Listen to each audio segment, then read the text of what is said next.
Abşeronda bədbəxt hadisə baş verib. Hadisə Saray qəbirstanlığında qeydə alınıb. Belə ki, qəbirstanlıqda fəhlə işləyən Ramin Mehdiyevi elektrik cərəyanı vuraraq öldürüb. Hadisənin ehtiyatsızlıqdan baş verdiyi bildirilir.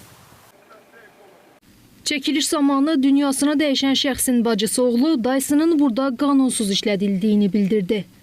Yəni burada qanunsuz işçi işlədirlər hal-hazırda. Yəni heç bir təhlükəsizlik şeyləri də yoxdur. Kəmər olsun, bir şey olsun. Tok məsafəsi də heç 1 metr var ya yoxdur. Yəni bu kimsə cavab verməlidir ya yox. Bunu prosta araşdırsınlar, kamera görüntüsü də var. Ən azından kompensasiya verməlidirlər ölənin oğluna, qızına.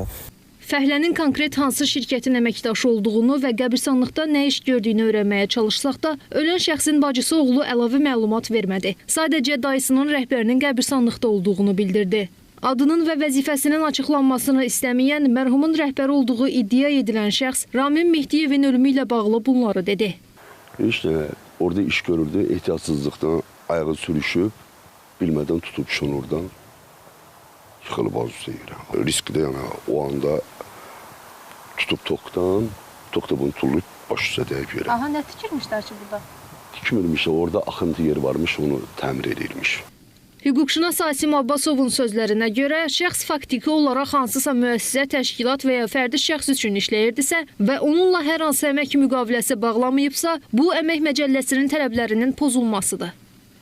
Əgər ölüm əmək təhlükəsinin təmin edilməməsi nəticəsində baş veribsə, bu halda işə götürən, yəni işin təşkilinə cavabdeh şəxsin cinayət məsuliyyəti yaranır. Azərbaycan Respublikası Cinayət Məcəlləsinin 162-ci maddəsində həmin şəxs barəsində azadlıqdan məhrum etməyə kimi cəzalandırıla bilər. Eyni zamanda əmək müqaviləsi olmasa belə, faktiki əmək münasibəti varsa və əmək münasibətləri sübuta yetirilirsə, onun ailəsinə bir dəfəlik sığorta ödənişi, dəfn xərcləri və maddi kompensasiya əmək münasibətləri olan işçinin ölümünün işə götürən məsuliyyəti əsasında olduğu üçün mülki qaydada bunları da tələb edə bilər.